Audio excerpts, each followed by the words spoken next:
Warning: the following episode contains elements of horror that may be unsuitable for listeners under the age of 13. Listener discretion is advised.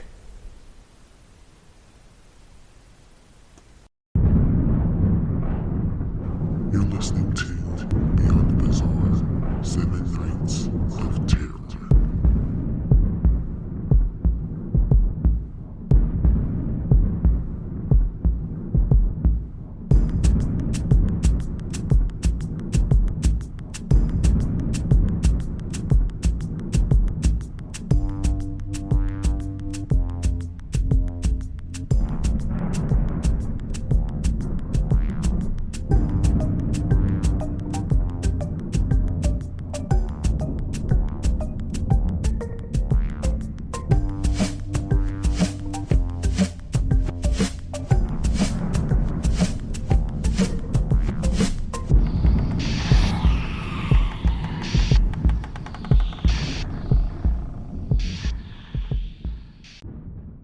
Hey everyone, welcome back to Beyond the Bizarre podcast.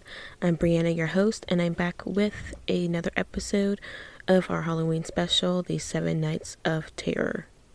So as you guys may know, there are many ghost stories, urban legends, lore that surrounds the Halloween holiday.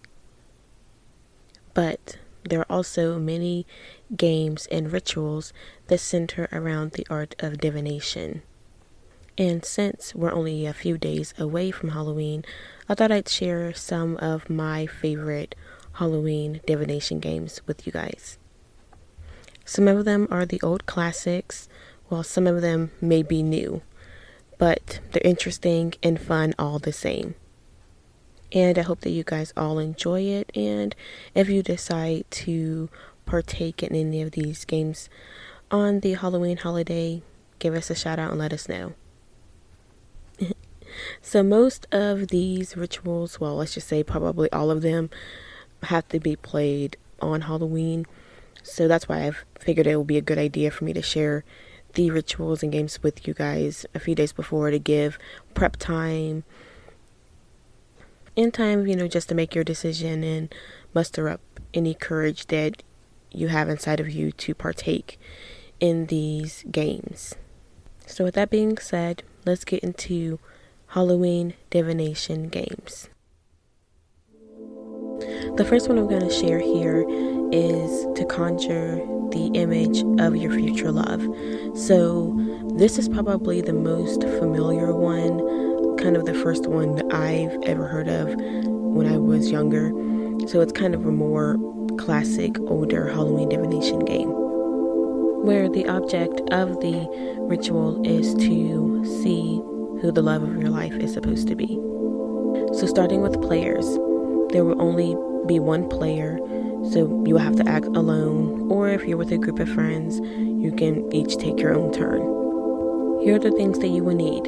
You will need a mirror, a candle, matches or a lighter, a fresh apple, a paring knife, a clock, and a quiet room to play in. Once you have all of your supplies together, you're ready to begin the ritual. You will want to begin the ritual before midnight on Halloween, October 31st. Gather all of your supplies and take them to the quiet room that you designated to play in. If the room does not already come equipped with a mirror, bring the mirror with you. If there are any lights on in the room, turn them off.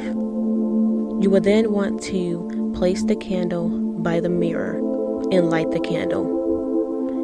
Stand in front of the mirror, facing it. Using your paring knife, you're going to want to cut the apple into 9 slices. You're going to then proceed by eating 8 of the apple slices as you look into the mirror.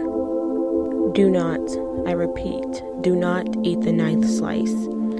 Instead, at precisely midnight, offer the 9th slice to the mirror. Now, look closely into the mirror. Close. Even closer. Tell me, what do you see? If you see nothing but your own reflection, the ritual was unsuccessful. You can go ahead and try again next year, if you want. But if you see the image of someone else other than yourself, the ritual has been successful. So remember the face that you are seeing, for this is the person you're destined to love.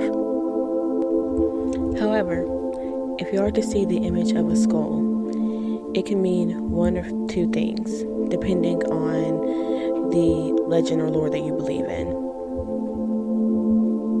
So one version states that if you were to see the image of a skull, then it means that you will die before ever falling in love. The second version means that your days are numbered due to conducting this ritual. So treasure the days that you have left. Either way, in my opinion, they're both equally sad and both equally true, unfortunately, I guess. But that is the lore, and we can't argue with that. So with love aside, there is another Halloween divination game that can be played for one to learn their future. For this particular game, you will need 12 players,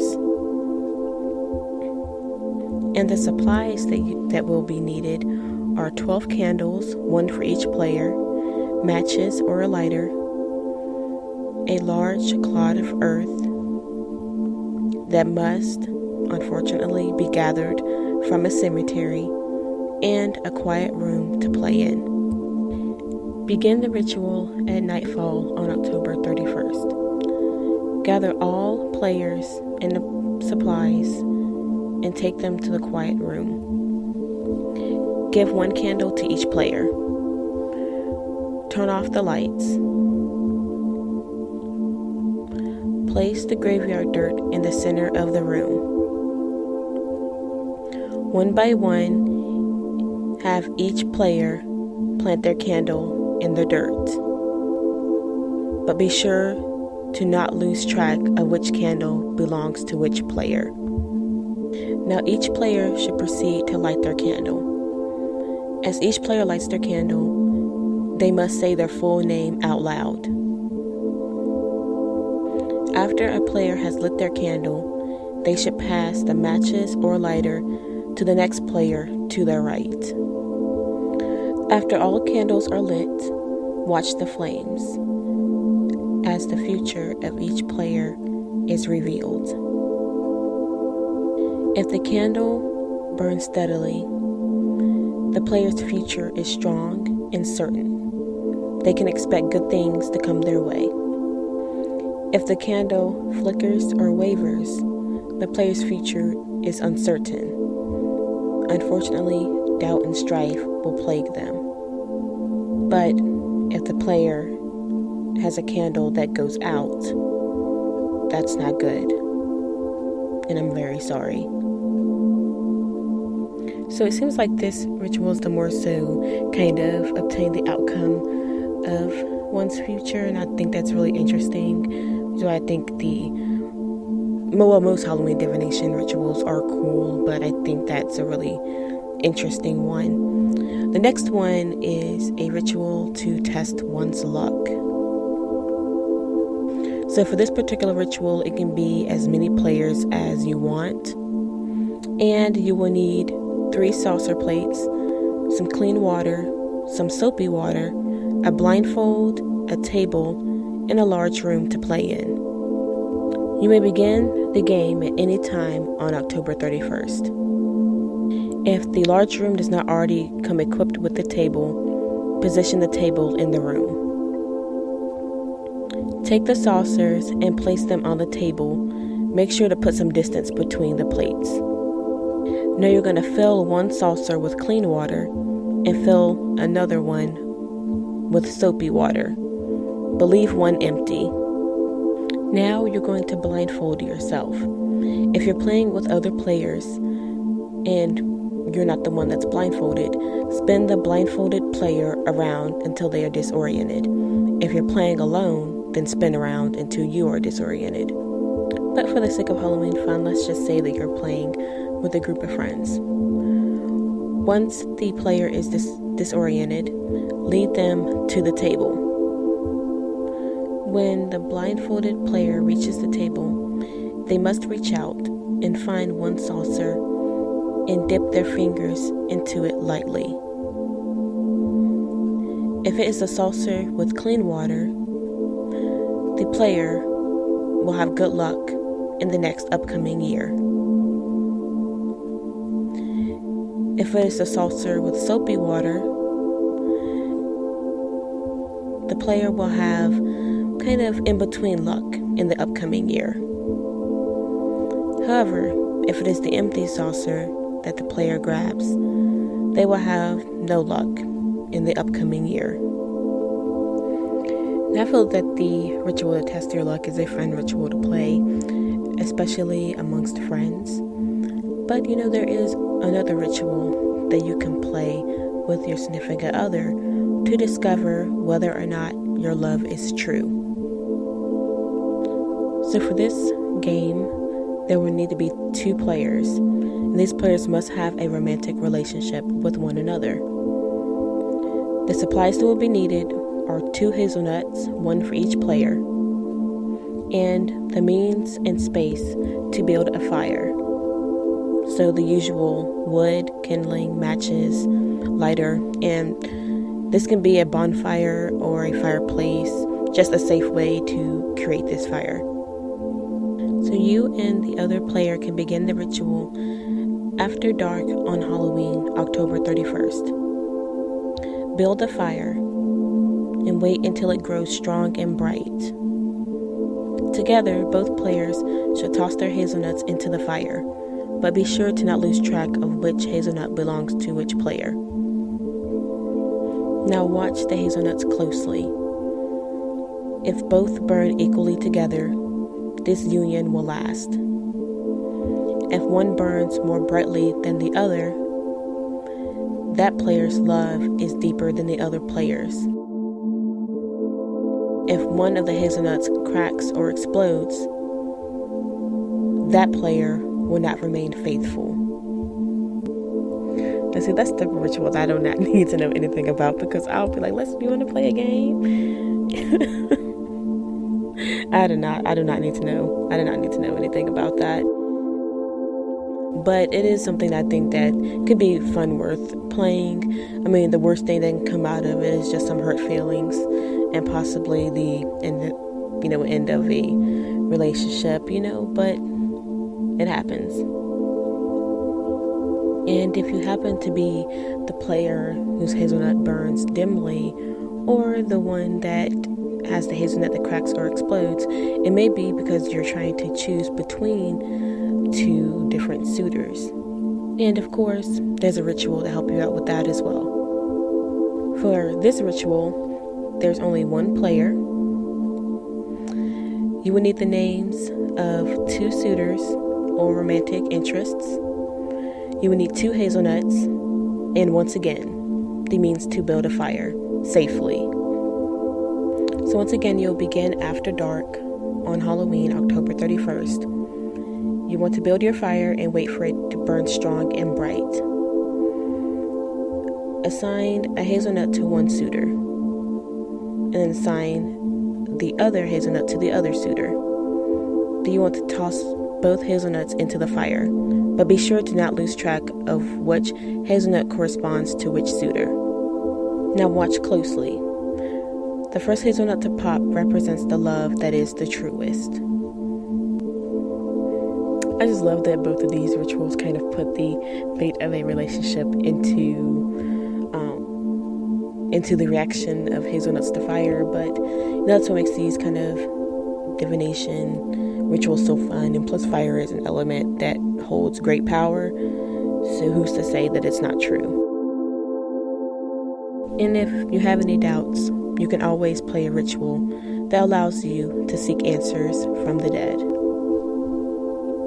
This ritual allows only 1 player. The supplies that you will need will be 1 purple candle, incense in an incense burner, matches or a lighter, salt, a small bell, a quiet, dark room, and a power object.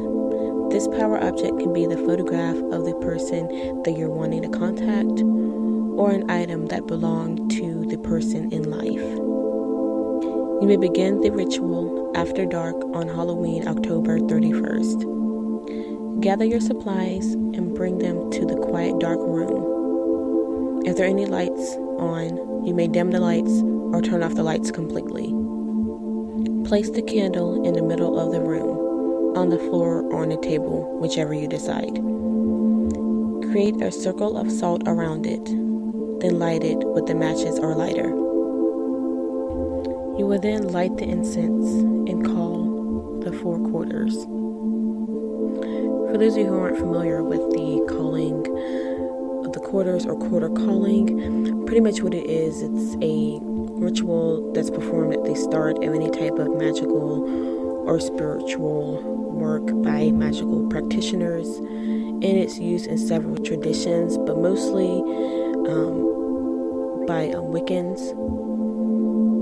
And it's pretty much an invocation to the elemental energies tied to the 4 cardinal directions that's on the compass. So it's kind of meant to bring those energies into the magic circle and serve as protection, and to also provide energy.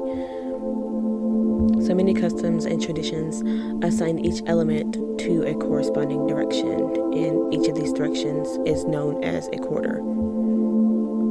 So when calling the quarters, the practitioner will face each direction, invoking or evoking the corresponding element of that direction. So north is earth, east is air, south is fire, and west is water. So once the quarters have been called, place the incense beside the candle, and then you want to ring the bell 3 times. You may now speak with the person you have attempted to contact. Speak softly and be respectful. Keep in mind that they may or may not choose to respond, but they will be listening all the same. So you can ask any questions that you may have. If you're fortunate enough, they will provide a response, but they may not choose to communicate in words, so pay attention to your environment. When you have finished speaking with them, bid your goodbyes and extinguish the candle. But it is important to remember that if at any point, and I mean at any point, if you feel that the entity that you have contacted is not the person that you intended to contact, excuse yourself and extinguish the candle immediately. Fortunately, there are really no ways to tell how you can tell that, but I guess just the energy will be there since you did call the quarters. You may sense that energy may not be the same as the person that you're trying to contact, so that may be a telltale sign to just kind of duck out immediately while it's safe. So those are all of my favorite Halloween divination games. I'm pretty sure there are more out there, but I don't want to get into too deep into the more, I should say, ones that require more experience. But these are kind of like the relatively safe, tame ones. But still fun to play on Halloween, especially with the veil being its thinnest. It's a good time to get some answers, or to try your luck, or to find true love. All the possibilities are endless. So just have fun, and of course, goes without saying, be safe. And I probably should have said this beforehand, but as always, play at your own risk. Because sometimes kind of meddling into these type of things can come with a price. But once again, just stay safe and have fun, and we'll be back tomorrow with another episode of our 7 Nights of Terror. So once again, just have fun, stay safe, stay bizarre, and good night.